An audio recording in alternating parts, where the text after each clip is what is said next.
कहना कि इंद्रदेव ने ऋषि गौतम की पत्नी अहिल्या के साथ बलात्कार किया, उसका अपहरण किया, उसका दहन क्यों नहीं? राजा पांडु ने माद्री के साथ बलात्कार किया, उसका दहन क्यों नहीं? ऋषि पाराशर ने केवट की बेटी सत्यवती को भगा करके ले गया और उसका बलात्कार किया, उसका दहन क्यों नहीं? बृहस्पति की पत्नी तारा का हरण वन मंत्री चंद्र ने किया। ये मैं नहीं कह रही हूं, उनके धर्मशास्त्र कह रहे जो उनके बाप दादों ने लिखे। तो वन मंत्री चंद्र ने अपहरण कर बलात्कार किया, उसका दहन क्यों नहीं? ब्रह्मा ने अपनी पुत्री सरस्वती का अपहरण किया, बलात्कार किया, उससे बेटी पैदा करी, उसका दहन क्यों नहीं? राजा नरक की रानियों के साथ कृष्ण ने जबरदस्ती विवाह किया, उसका भी तो दहन होना चाहिए ना। कृष्ण ने स्वयं की बहन सुभद्रा का अपहरण किया, उसका भी दहन होना चाहिए। कृष्ण, अब आप सोचते होंगे कृष्ण और राधा का संबंध क्या है?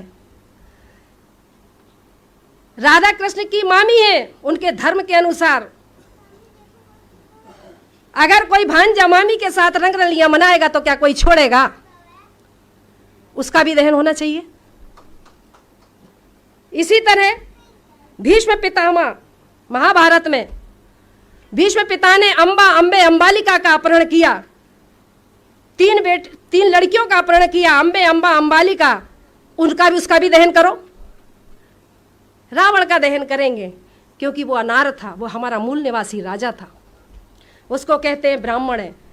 वाल्मीकि जो को कहते हैं ब्राह्मण है। आज हमारा जो भंगी समाज है, वाल्मीकि समाज है, वो सोचता है कि वाल्मीकि जी ने रामायण लिखी।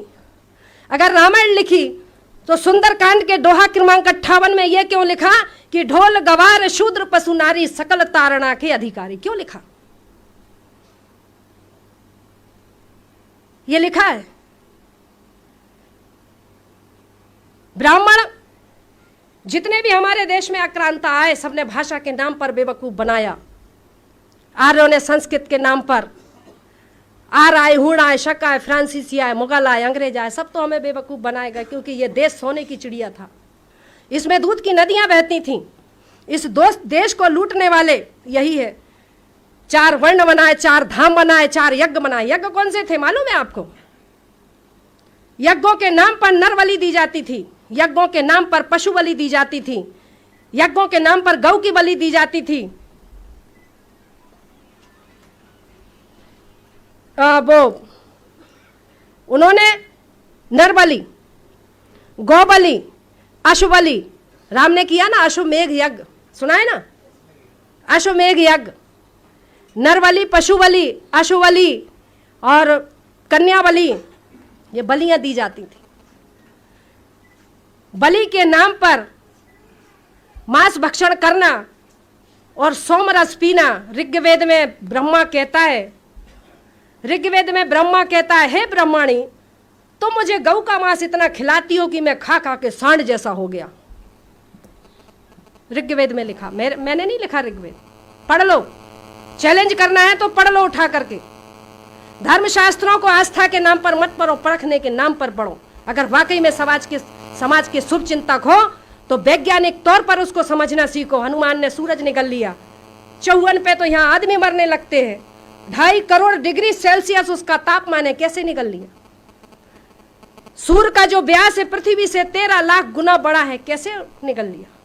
कपोल कथाएं लिख लिख करके इस मासूम बेबस मजबूर समाज को गुमराह करने का काम किया। साथ मैंने मेरे मिस्टर से कहा कि अगर घर में रहूंगी और मरूंगी तो मरीज कहलाऊंगी, लेकिन समाज के लिए काम करते हुए मरूंगी तो शहीद कहलाऊंगी। आज समाज के लिए काम करने का,